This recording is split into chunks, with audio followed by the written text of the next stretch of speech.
Um, Good afternoon. First of all, thanks to Alice for inviting me here. As he was saying, I'm actually trying to write a book on Bramante. That's actually in this sort of condition, and it's, I mean, it's quite difficult to speak about something that you actually sort of know. I mean, as an architect, you at a certain moment learn to talk about things you don't know, and you're actually at ease doing that. And now that I probably for the first time speak in front of an audience about something I actually sort of know and also sort of care, it's a bit more difficult. So I decided to concentrate on a reading of Vasari's Life of Bramante, where there are a few points that I think are relevant for my work. I will not really explain why I am interested into the work of Bramante, also because I actually don't know. I mean, writing the book is somehow to show why I am interested. So I will use the second edition of the Life of Bramante, so the edition Giuntina of 1568 was slightly expanded with respect to edition Torrentina of 5050.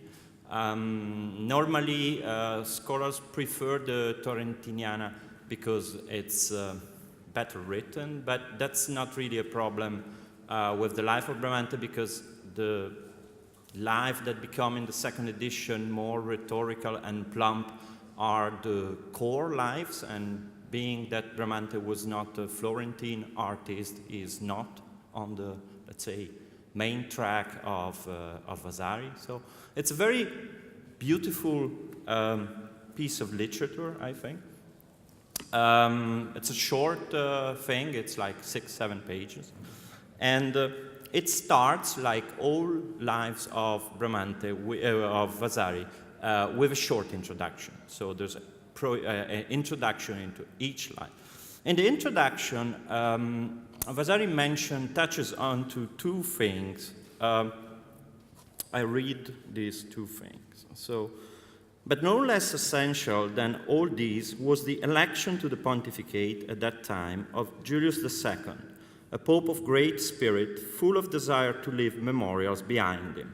And it was fortunate both for us and for Bramante that he found such a prince, a thing which rarely happens to men of great genius, at whose expense he might be able to display the worth of his intellect and the mastery, blah, blah, blah.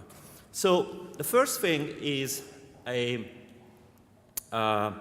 political thing that I think can be placed in the context of Renaissance reflection on occasione, so on occasion, circumstance. That, of course, probably the most classical formulation of that is Machiavelli Prince of 1513. And occasion for Machiavelli is a moment of uncertainty in history in which things are kind of formless, in which the prince could impose his will and impose a form. Form is exactly the word that Machiavelli, that's an artistic, architectural term that Machiavelli uses to talk about the action of the prince. And then he gives these examples. So there's a complete list of examples that Machiavelli gives. So the fact that Moses found the Israeli people in Egypt enslaved, that was the occasion to bring them out of Egypt, blah, blah, blah. The fact that Romulus was not raised in Alba was the occasion for him to found Rome, blah, blah, blah. So these first aspect that Vasari mentioned that is crucial for the understanding of work of Bramante is this capacity of the artistic work to relate to the political circumstances in which it is inserted. This is something we will see again later, but this is a movie of, I think, 1966 called The Agony and the Ecstasy. It's a biopic, Hollywood biopic on Michelangelo. And this guy is Julius II, and this guy is Bramante. And this is probably the worst possible version of the model of St. Peter. Now, this we can also see this relation of work and fortune or destiny and the instability of this destiny in this medal. This is a medal that has Bramante on one side. That's on the cover of a classic book by Wolf Metternich on St. Peter. And this figure here that has a compass in one hand and then there's a little St. Peter behind, this is fidelitas labor, so the loyalty, fidelity, if that exists in English, of labor, of work. And strangely enough, labor is represented in a iconography that's exactly the same iconography of fortune. So these two things, labor and fortune, are somehow mixed together into a strange hybrid goddess or whatever creature, and the artist is completely, like, it's so proud, but at the same time, and so classical as a portrait. It's a naked portrait that's relatively rare even for Renaissance medal, but the artist is also completely alone and completely naked in confronting these different developments and different confrontation of fortune and work. So this is one aspect. Together with this aspect, there's something completely different, but Vasari mentioned it immediately after. This thing might, at first sight, look like very standard appreciation, like very generic appreciation of a Renaissance architect. I'm reading Vasari again. For if the Greeks were the inventors of architecture and the Romans their imitators, Bramante not only imitated what he saw with new invention and taught it to us, but also had very great beauty and complication to the art, which we see embellished by him at the present day. The Italian expression is extremely beautiful. It's the expression of the imitation is imitandogli con invenzione nuova ci insegnò. Now, first of all, Vasari here writes ci insegnò, so he taught us. And this is something remarkable because Vasari belongs to an artistic family that's completely opposed to the artistic family of Bramante. So it's a very honest,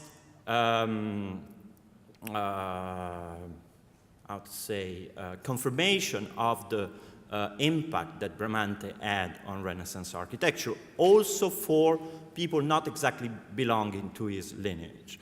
And the other thing is this imitandogli con invenzione nuova, so imitating with a new invention. So architecture, we are now talking in this case of a completely derivative idea of architecture. Architecture is something that's based on a set of precedents that's given, and through the reprocessing of this set of precedents produces new architecture.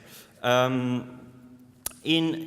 doing this, in this continuous series of, let's say, critically processing always the same material, like one cycle of processing, then starting from that cycle of processing, another one. So the Roman did this operation on the Greek, and then Bramante does the same operation on the Roman, but also knowing that the Romans already did it on the Greek. In all these different, let's say, cycle of analysis, architecture becomes more and more abstract and more conscious of itself as a recursive practice. This is something that, just to give an idea, and this series I will not explain, this is Weinbrenner's Langerstrasse in Karlsruhe, this is Heinrich Tessenow, Landesschule in Cloce, and this is Giorgio Grassi, Casa dello Studente in Chieti. I think there's visual evidence in this sequence of architecture, or at least this way of doing architecture, as completely cold, abstract sort of procedure that evolves by abstracting more and more the work of the previous cases. This, I think, is extremely important because this sort of classicism, this totally abstracting, detached, and non-nostalgic classicism is completely different from, let's say, a much more humanistic and much more, in a way, also committed and nostalgic sort of classicism, like the one of Leon Battista Alberti or, most notably, Palladio. Bramante is, in my opinion, very different architect, and probably one of the scope of my book is to separate very clearly what was the idea of classicism of Leon Battista Alberti from what was the idea of classicism of Bramante, although certainly Alberti is extremely influential in the formation of Bramante. But the goals of the two architects are, in my opinion, absolutely separated, different. The fact that Vasari mentioned these two things, so this political side of the work and this logical side of the work, immediately at the beginning, I think is very remarkable. It's once again a proof of how good a critic Vasari was. And it's something that will reappear throughout the life. But it will reappear without ever making the connection in between the two things. This is also another reason why I'm interested in this work, because there's no translation of the political, let's say, aspect of the work of Bramante with his logical operation. And at the same time, there's no connection in between the work on form, on the orders, indirectly into the work on space. If there's something that Bramante is really committed to, is to not connect this thing, it's to maintain this separation and to protect this gap as the element of surprise and the precious element in all of his architectural production. So now, if we start, the book then, the life then goes on, and there's a biographical information. So, he was born in Casteldurante in the state of Urbino, of a poor but honest parentage. In his boyhood, besides reading and writing, he gave much attention to arithmetic. But his father, who had need that he should earn money, perceiving that he was delighted much in drawing, applied him, when still a mere boy, to the art of painting. Whereupon Bramante gave much study to the works of Fra Bartolomeo, otherwise called Fra Carnovale, who painted the panel picture of blah, blah, blah. So then he departed from Casteldurante and made his way to Lombardy, where he went to one city and now to another, working as best he could, but not on things of great cost or much credit, having as yet neither name nor reputation. For this reason, he determined at least to see something noteworthy, and betook himself to Milan in order to see the cathedral. Now, this is the most sad and miserable Bildungsroman you can imagine. So there's this guy, is poor, but not even extremely poor, receives a certain education, then from a second-range painter, Fra Carnevale is a painter whose work is almost entirely unknown. There's one painting, I believe, remaining. He has been sometimes been associated to the three famous perspectives of Urbino, Baltimore, and Berlin, but I don't think he's the author of that. So he's kind of second-rate Piero della Francesca followers. In another biography, in another notice by a 16th century source, Sabada Castiglione says that Bramante was a student of Piero della Francesca and of Mantegna. These we don't know. It's very likely that from Urbino, Bramante moves to Padua, so most likely he came in contact with Mantegna, or at least the workshop of Squarcione, and then probably even to Venice, and then to Bergamo, where the first things that he produced are located, and then to Milan. So, but the only thing is that this story that actually for Vasari covers all of his formation years, because Bramante is born in 1444 and arrives in Milan in 1480s, so it's or is already relatively old. So there's nothing. This guy is not particularly talented, and this is also proved by the fact that his paintings are actually bad painting. I would not show you, but they're not good. This guy is not particularly good, but there are two things. Like, he's easily bored, so he's doing this provincial life in Lombardy, and it's terribly boring, and I understand him, I know it.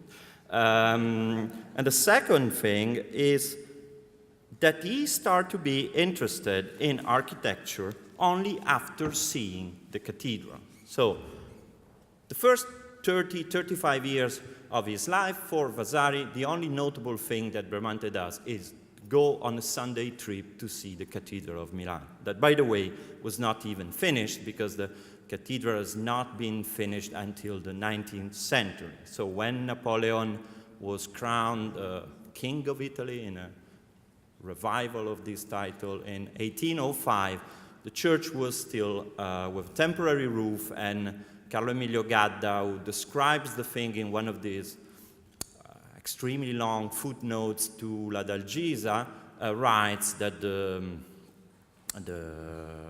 cathedral, for the coronation, the cathedral looked like a storage and like a hedgehog with one single spine on his ass. So that there wasn't that much to see even in this cathedral. But so the thing that is interesting is that Vasari about the cathedral then says, ma per tornare a Bramante, considerata che egli ebbe questa fabbrica, so consider, once he considered this construction, e conosciuti questi ingegneri, and once he knew these engineers, si inanimì di sorte che gli si risolvé tutto darsi all'architettura. So he became so enthusiastic that he resolved to devote himself entirely to architecture. Then the thing goes on. Having therefore departed from Milan, he betook himself, just before the holy year of 1500, to Rome. So this means that in Vasari's life, not only there's nothing about the formation with maybe Piero or maybe Bramante, but there's also nothing about his Milanese year.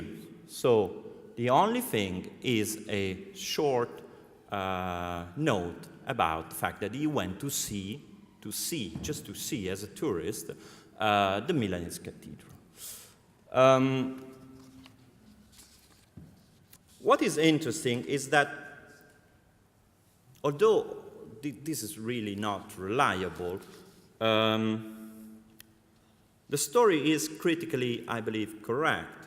The point where Bramante says, considerata che egli ebbe, Vasari says, considerata che egli ebbe quella fabbrica. So his interest in architecture starts once he sees the cathedral. So it's a complete reaction, it's a complete critical operation. So there's nothing spontaneous, it's just something that Bramante finds around, and that's what somehow enacts his interest for architecture. It's completely critical.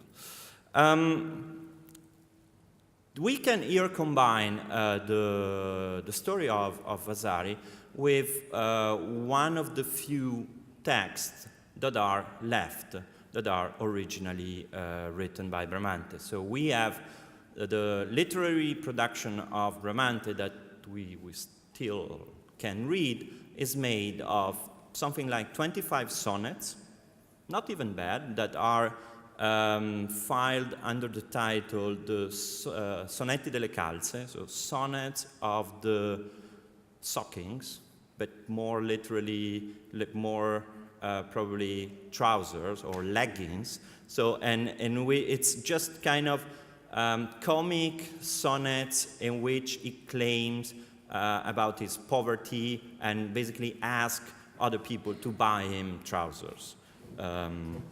So there's these, they're not bad actually. So there's these 25 sonnets. There are also some love sonnets, but okay. And then there's two reports. One is a report about a fortress in Valdossola, so at the border with Switzerland, that is so bad that Ludovico Sforza immediately sent somebody else to do another report the day after because it was so, let's say, insufficient. And the other thing is a report on the construction of the dome of the Cathedral of Milan. A report of 2 pages that is known as the Opinio, Bramanti's Opinio supra blah blah blah, that is dated 27 June 1490. These are the drawings that Cesare Cesariano, a pupil of Bramante, publishes in his edition of Vitruvius that appears in 1521 or 1523, I don't remember, in Como. That's the second edition, important edition of Vitruvius of the Renaissance, and it's contains a very large commentary. And it's certainly quite surprising to find a plan and a section of the of a Gothic cathedral in an edition of Vitruvius. The text by Bramante is an extremely interesting text. It's extremely logical, careful, well-ordered, and Bramante lists 4 criteria that are fortezza, so strength, conformità cum era resto dell'edificio, so consistency with the rest of the already built fabric, leggerezza, so lightness, and bellezza, so beauty. Now, the text is almost entirely about the issue of the conformità cum il resto dell'edificio, so the consistency. It's, let's say, 50% of the text. And in order to show what he considered the logical conclusion of the process of construction of the cathedral, Bramante produces a description of the existing building. That is extremely interesting in being the most abstract description you can think of, because Bramante somehow gets rid of structural parts, gets rid of stylistic issues, and concentrate only into the description of the architectural elements of the church. So the volumes, the empty volumes, so the void, and the solid volumes. So all of the spatial element that would influence the perception of the church.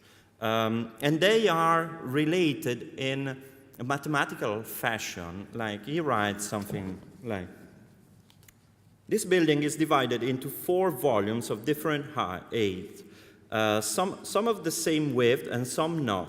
And as you can well understand, the nave is in the middle and the main volume that guides the whole building.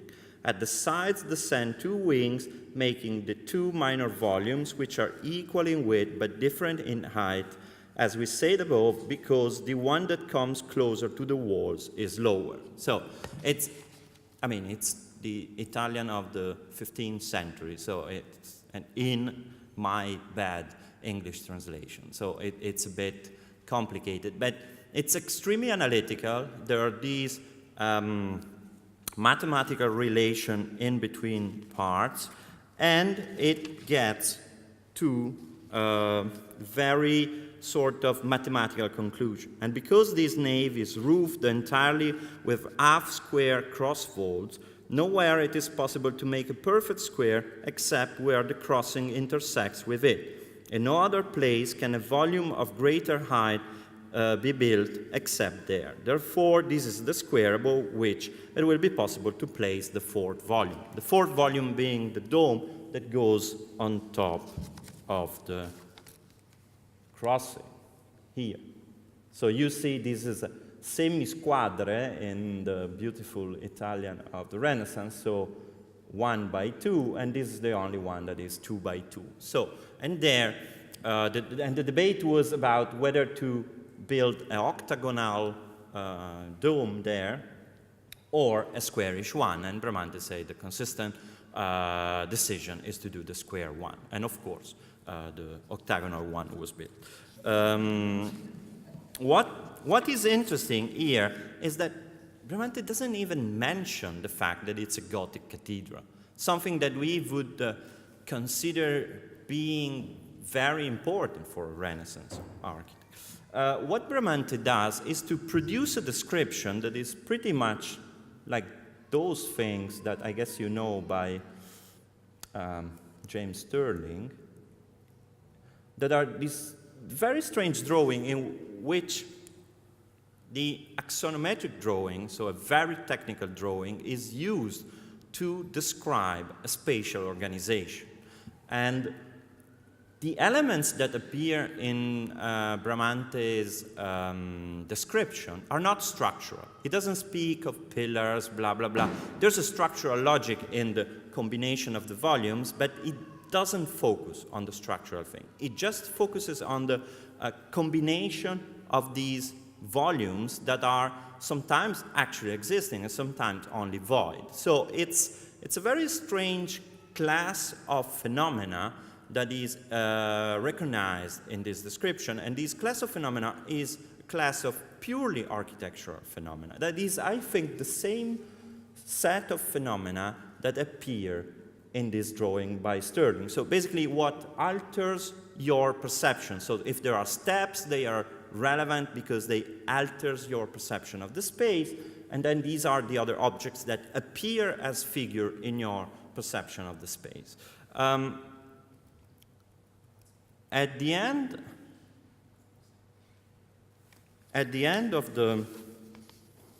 of his report, Bramante says, I say that if these engineers wish, the engineers who made the 4 or 5 proposals that Bramante had to judge as a referee, let's say, I say that if these engineers wish, when we are assembled here before your excellencies, in not even an hour, taking from this model one thing and from that another, as I said above, we could make one from them which would look good and would be okay. So this is a theory of architecture as montage, and it's unbelievably pragmatic. Okay, so we have these 5 models, let's cut them into pieces and take a piece from this, take a piece from that, and actually, who cares who's the author? And in half an hour, we solve it. And then he goes on and say, he thinks he forgot something, and he ends up saying, quanto agli ornamenti, Como sono scali, corridori, no, in English. As for the ornaments, such as stairs, corridors, windows, masonry, pillars, spires, whatever, what has been done above in the sacristy allows us to understand a great deal, and even more for some drawings that were made at the time that this cathedral was built, so that it does not seem necessary to go farther in this. So basically the ornaments, you can go to the sacristy where there's the old drawings on how to do the ornaments, and you copy them. And there's no need of anything else. And that's the same thing that 25 years after, Bramante would tell to his workers for St. Peter. When they asked about the capitals, Bramante said, why don't you go to the Pantheon and copy them? And it's not an issue. It's really not an issue style. Okay, so this is stuff that, these are the pictures by Bas Prinsen that will maybe appear together with the book when the book eventually would appear. So this is the stuff in Milano that Bramante does and that Vasari doesn't talk about. And immediately after, Vasari says, aveva Bramante recato di Lombardia e guadagnati in Roma a fare alcune cose certi denari, i quali con una masserizia grandissima spendeva, desideroso di poter vivere del suo e insieme, senza aver a lavorare, poter agiatamente misurare le fabbriche di Roma. So, Bramante brought from Lombardy, and he gained in Rome some money. And with extreme thrift, he decided, wishing to live on his own and without working, he decided to measure all the old buildings of Rome. And then he went solitario e cogitativo, so lonely and thinking. Cogitativo, that is a very beautiful linguistic invention of Vasari, because it doesn't exist in Italian. It's based on cogito, so to think in Latin, so cogitativo. So somebody was also a bit lunatic and in his own world. So he was moving around these ruins, trying to understand this thing. Now, this seems like the most prototypical story of the Renaissance architect that goes into the ruin. We listened to that so many times, but there's a few things that need to be noticed. The first thing is that Bramante is 55 when arrives in Rome. Bramante is born in 1444, and in 1499, in September 99, if I'm not wrong, Ludovico Sforza has to leave Milan. Basically, Ludovico Sforza betrayed all the other possible political subjects of the time so many times that at a certain moment people start to be fed up, and Louis XII of France invaded Milan. It's quite a significant moment because after that, until the second half of the 19th century, Milan will remain controlled by foreign power. First French, then Spaniards, and then Austrian. So it's quite a momentous situation. And also it's quite relevant that because basically Ludovico was the one and only client of Bramante, because even Ascanio Sforza, who was the client of the Cathedral of Pavia, was actually the brother of Ludovico. So this man, who is 55, loses everything and decided to go to Rome. He's quite an old man, and probably, I mean, this is debated, but probably Bramante never went to Rome before. So this thing of Rome is something that simply happens in his life. It's not that he wanted to go. It's not that, I mean, again, he was also not a classicist even before, and it's something that happens, and that Bramante simply realizes something that simply is confronted to in his life and accept to understand this situation. So the Rome that Bramante sees is not something like these. Like the ruins that he explores are not these ruins that appear in this very beautiful Poussin of the second half of the 17th century. That is, by the way, possible only because of Bramante, because this thing here is the Loggetta that Piero Ligorio added on top of the Belvedere. So this thing below here is the covered part of the niche at the exetra at the end of the upper Belvedere by Bramante. So the ruins are not the ruins in these Poussin, these ruins that are tamed from 150 years of studies of understanding. They are much more like these. They are much more like these scary ruins in the middle of the periphery in these Pasolini movies. So these ruins are not already settled. And it's important to notice there's a very beautiful essay by Arnaldo Bruschi on the relation in between Palladio and Bramante, in which Bruschi says that actually Bramante is the last Renaissance architect who goes to Rome without books, without having already at least read something about these.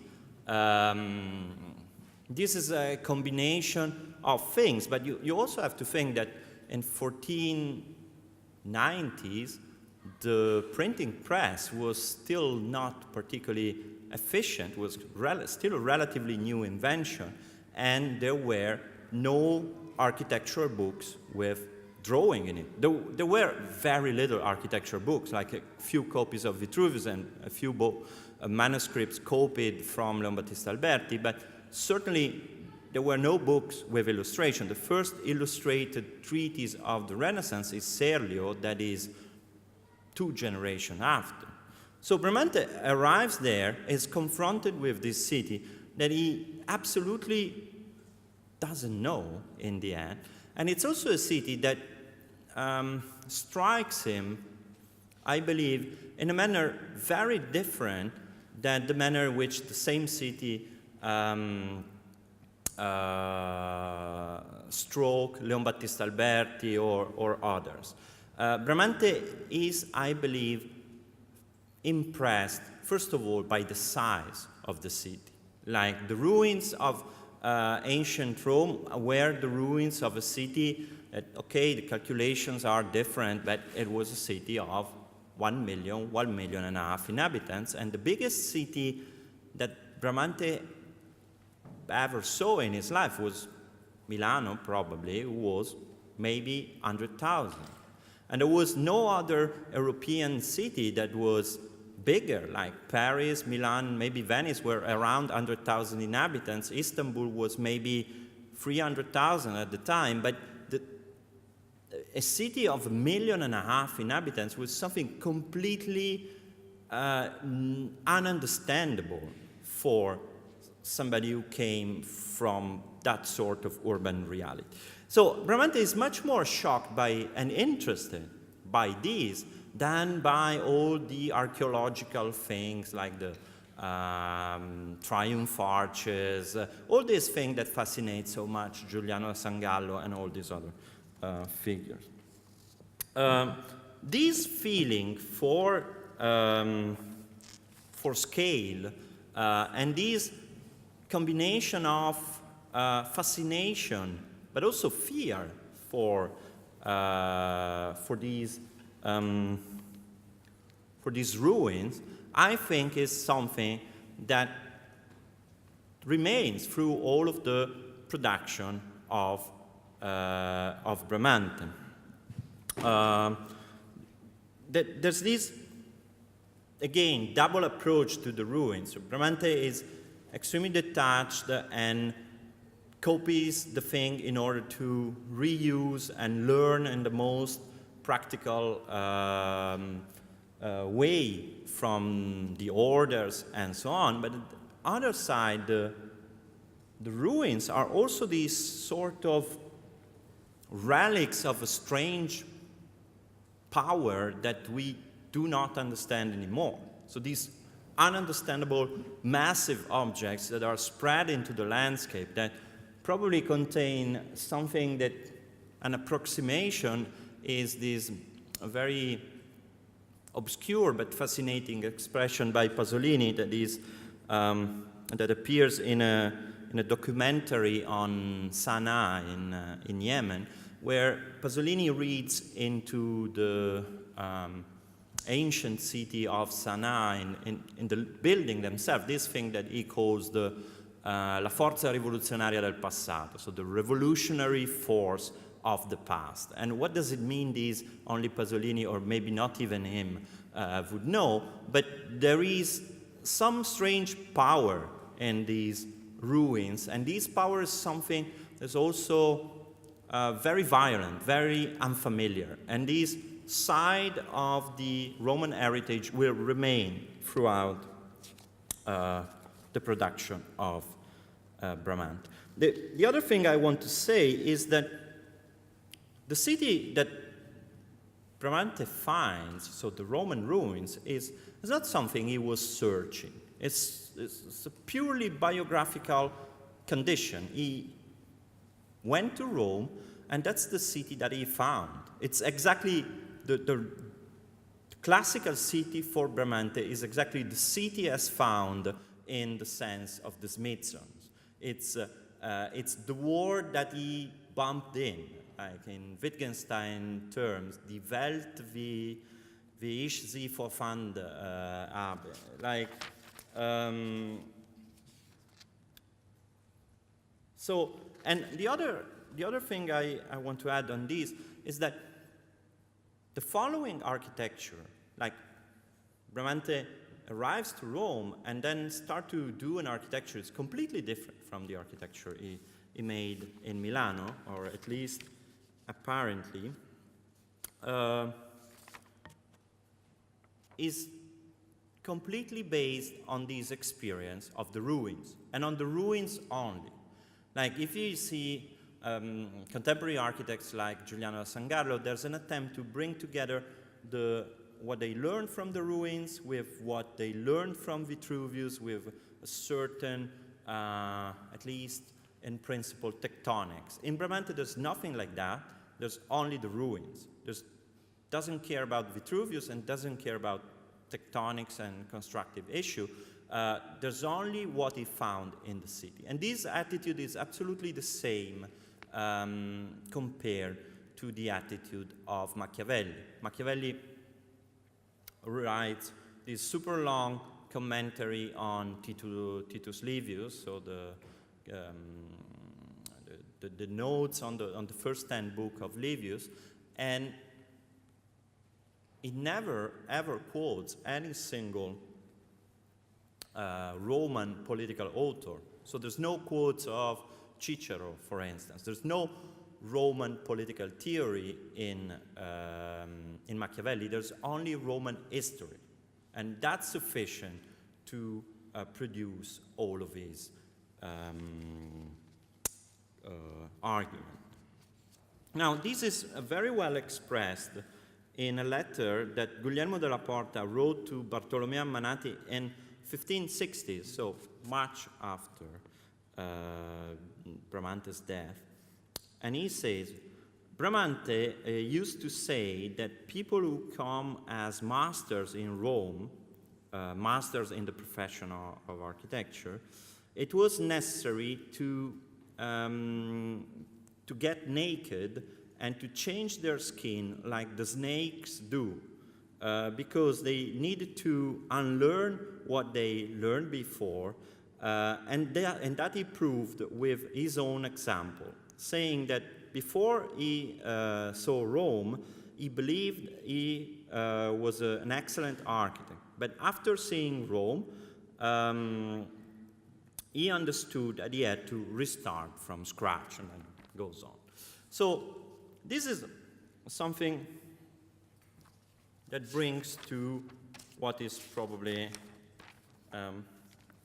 one of the key problems with Bramante. The fact that his production changes so much from Milano to Rome is a implicit, to a certain extent is an implicit critique, but let's say at least is something that is very problematic for our standard ideas about history of the art, in the sense that we are, from Romanticism on, we are trained to consider the artist as a creator, and there should be a continuity in his creation, because there should be a continuity between life of the artist and artistic production. In the case of Bramante, there's absolutely nothing like that. Bramante is probably one of the most known autobiographical authors you can imagine, although is, as we say before, is absolutely capable of using his personal experience to change his own production. So this has always been one of the reasons of the relative lack of success of Bramante in, let's say, among art historians and architecture historians, because it's very difficult to classify. It's very difficult to say what he wanted to do, and probably he didn't want to do anything. He had no specific agenda. He was happy with his total schizophrenia, and one of the interesting thing is that when Bramante started to work in Rome, he produces in 1501, I think, this thing, that's the Chiostro della Pace. Here you see again in pictures by Bas Princeton. The Chiostro della Pace is just a courtyard with a bit of rooms around, and the courtyard is entirely dedicated to showing how it's possible to assemble architectural orders. The cloister, like in another way, the stair of the Belvedere is a collection of all possible architectural orders. In this case, they are 4, and in the stair they are 5. But it doesn't really matter how many they are. What is important is that they are all, in the sense that they compose a system, and they have they acquire meaning in relative terms without any need to have an absolute meaning. So the orders are just relative terms of a system that somehow precedes the different elements, and each different element doesn't need to be justified in any way. The fact that this building that selects these as its problem, so it's one of the most dry, logical, in a way, unemotional piece of architectural history, is made 1 year before this other thing, that is the Tempietto di San Pietro in Montorio, has always been a problem. And it's always been a problem for architecture historian, and although there's the date in which the building was completed written on the frieze in the Chiostro della Pace, and there's the date in which the kings of Spain dedicated the church in a stone in the crypta, in the crypta of the building, and one is 1501 or something like, and the other one is 1502. Many architectural historians try to move these at least to at least 15.8, 15.9. There's a fragment by Renato Bonelli. It's quite interesting, in which he literally say that it's simply impossible that an artist would do two such different things at the same moment. So because of this, that is a pure romantic prejudice, he moved the date of the realization of this building to 1508. Here. Un artista, it's very beautiful. An artist cannot, in general, aim in the same short period at a figurative ideal like the one of the Tempietto, and at the same time deny it entirely, as in the Chiostro della Pace. So it's a simple principle. It's not possible. Sorry, Bramante. This, I think, is quite interesting because I think it clarifies